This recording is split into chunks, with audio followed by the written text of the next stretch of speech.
Olá, meus amados, sejam muito bem-vindos a mais uma aula de Química. O assunto hoje será concentração comum, densidade e título. E aí, está preparado para aprender muita coisa hoje? Então fique aí, não saia do seu lugar porque já vamos começar!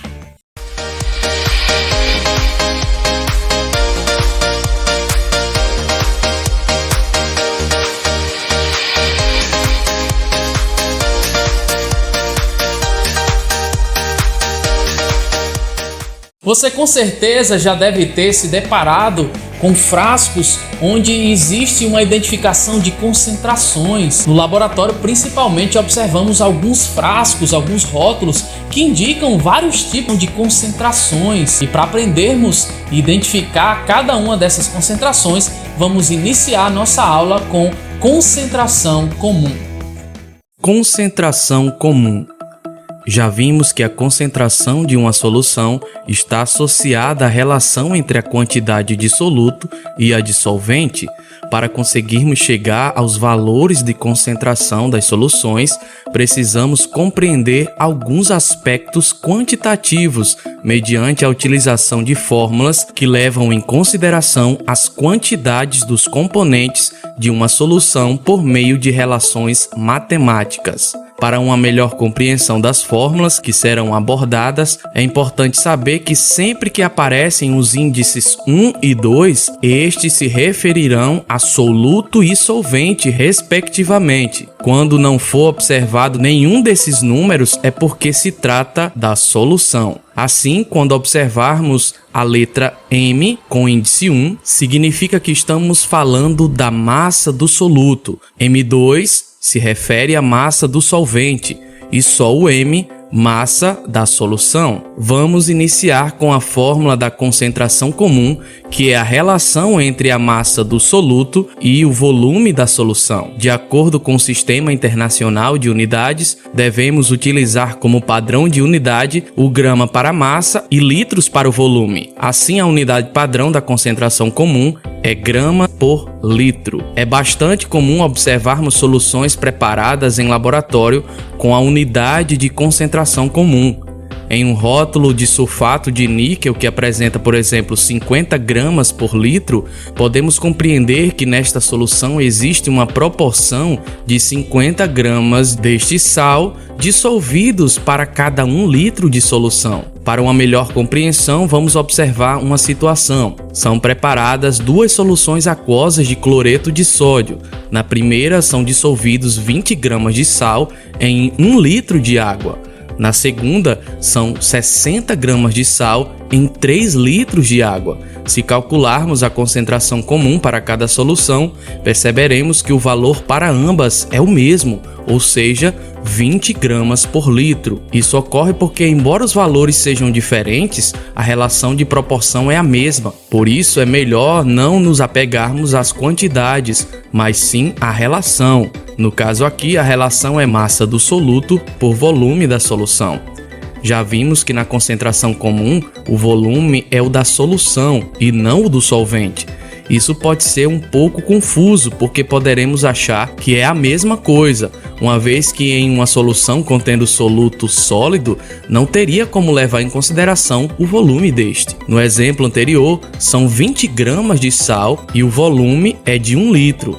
Imaginamos que é só misturarmos 20 gramas com 1 litro de água, o que é incorreto porque isso pode gerar expansão ou contração do volume total. Para que isso não ocorra, devemos preparar a solução da forma correta. Vamos a um outro exemplo.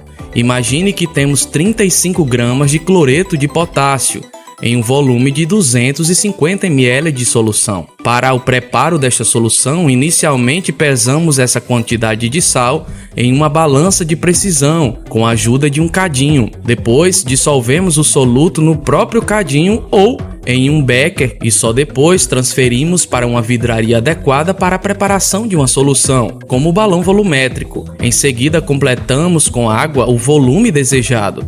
Dessa forma, os 250 ml levam em consideração o volume de água com a quantidade de sal. Por isso, é o volume da solução. Para sabermos sua concentração comum, basta inserir os valores na fórmula, ou seja, 35 gramas, que corresponde a M1, divididos por 0,25 litros, que é o V. Vale destacar que o volume foi transformado para litros. Assim, o valor da concentração comum desta solução é 0,14 gramas por litro.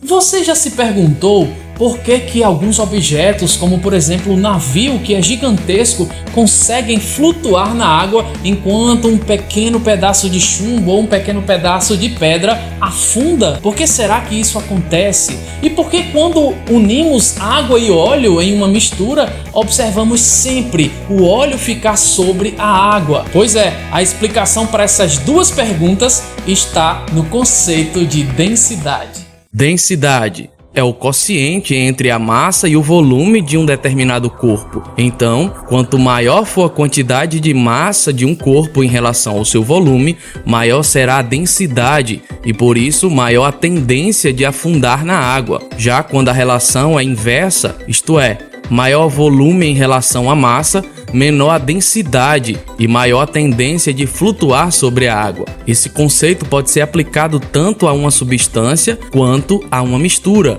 No caso da mistura, a densidade mede o grau de concentração de uma certa quantidade de massa em determinado volume. Essa relação de massa e volume é bem parecida com a de concentração comum, por isso devemos ficar sempre atentos para não nos confundirmos. Não podemos esquecer que a concentração comum expressa a relação entre massa do soluto e volume da solução, enquanto na densidade o quociente é entre massa total da solução e o seu volume. Uma outra coisa a destacar é que a concentração comum tem como unidade padrão grama por litro e a densidade grama por centímetro cúbico ou grama por ml. A densidade, portanto, não é uma forma de expressar a concentração de uma solução. Ela, na realidade, depende da sua concentração. Em um laboratório, podemos medir a densidade de uma solução por meio de um densímetro. Se quisermos calcular a densidade de uma solução que contém 30 gramas de um sal dissolvidos em 300 ml de água, não basta apenas dividir 30 por 300. Devemos lembrar que a massa que consta na fórmula é a da solução, então é necessário levar em consideração também a massa de água, que no caso é 300 gramas. Então, a massa total da solução é 330 gramas, que será dividida pelo volume de 300 ml. Assim, obteremos o valor de densidade da solução igual a 1,1 grama por ml. Em uma outra situação, se analisarmos um rótulo de um frasco que contém 1,05 grama por ml de ácido acético, poderemos ter certeza de que nesta solução há 1,05 grama de massa total da solução para cada 1 ml de volume. Isso significa que se quisermos saber essa quantidade de massa em 1 litro, bastaria multiplicar por 1000, ou seja, 1050 gramas por litro. Tenho certeza que você já deve ter visto aquele percentual no soro fisiológico, ou até mesmo aquele percentual quando observa uma garrafa de álcool comprado em uma farmácia. O que será aquilo? Aquilo ali é o percentual que a gente chama de título, e é sobre título que vamos aprender agora. Título. O título é um tipo de concentração que expressa a fração de uma substância em relação ao total. O título em massa é a relação entre a massa do soluto e a massa total da solução. Essa mesma relação nos permite calcular a porcentagem em massa de qualquer soluto em relação à massa total da solução. O título é adimensional, assim sendo, não possui unidade. Além disso, terá valor sempre entre 0 e 1, por isso pode ser expresso em forma de porcentagem. Com certeza, você já deve ter visto um rótulo de um soro fisiológico. Ele nos mostra uma porcentagem em massa de 0,9%. Isto quer dizer que há uma relação de 0,9 gramas de cloreto de sódio dissolvidos para cada 100 gramas de solução. solução. O título também pode ser calculado em volume. Nesse caso, a relação é entre volume do soluto e volume da solução. Pense em uma solução entre dois líquidos, água e álcool comum. Se o título for 0,25, significa dizer que o volume de álcool corresponde a 25% do total da solução, ou para cada 100 ml de solução, 25 ml corresponde ao álcool. Vale lembrar que o álcool comum ou etílico vendido em farmácias apresenta um título igual a 96%. Isso quer dizer que em 100 ml desse álcool, 96 ml são de etanol e 4 ml de água. Por isso dizemos que ele é um álcool hidratado. Outra maneira de utilizar o título é quando precisamos indicar concentrações muito pequenas, na ordem de partes por milhão ou partes por bilhão. Como exemplo, podemos citar os poluentes da água. Vejamos uma situação levando valores em consideração. Quando se deseja fazer o controle de qualidade da água, é necessário se calcular determinadas concentrações de componentes presentes na água. Um desses componentes é o chumbo, que pode estar na água em forma de íons provenientes de sais que o contém. Para uma água estar apta para o consumo humano, a quantidade de chumbo não pode ser superior a 0,05 ppm em massa. Isso significa que para cada 1 milhão de gramas de água,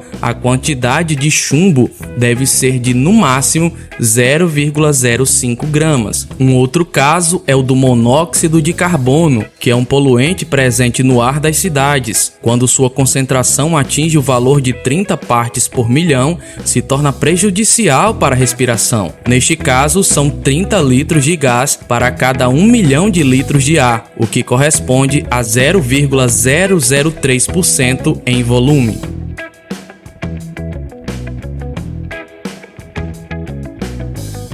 Pois é, chegamos ao final de mais uma aula. Espero que vocês tenham gostado e aprendido bastante.